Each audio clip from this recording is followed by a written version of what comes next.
আসসালামু আলাইকুম। আপনারা সবাই কেমন আছেন?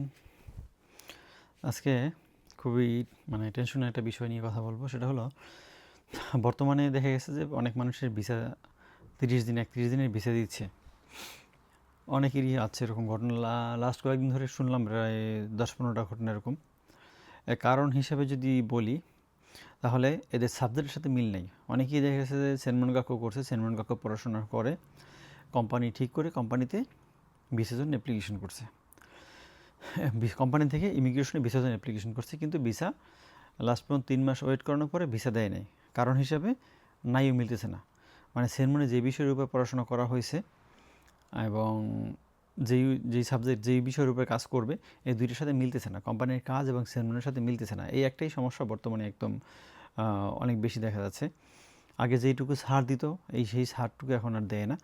তাই যারা বর্তমানে সেনমন থেকে জব ভিসার জন্য অ্যাপ্লাই করতেছেন, আপনারা যখন অ্যাপ্লাই করবেন অবশ্যই ভালোভাবে দেখে নেবেন যে আপনাদের সাবজেক্টের সাথে মিলে কিনা, জবের সাবজেক্টের সাথে মিলে কিনা। যদি না মেলে তাহলে কিন্তু ভিসার না ওঠার সম্ভাবনাই বেশি।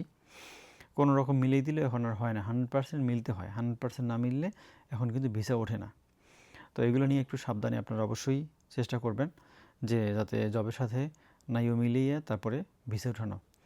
এখন আর একটা বিষয় হচ্ছে যে বর্তমানে কিন্তু জাপানের যেসব কোম্পানিগুলো আছে, কোম্পানিগুলো লোক দরকার হয়, বাট এন্টু ছাড়া নিতে চায় না। ইমিগ্রেশন এন্টু চায় না, বাট কোম্পানিগুলো এন্টু চায়।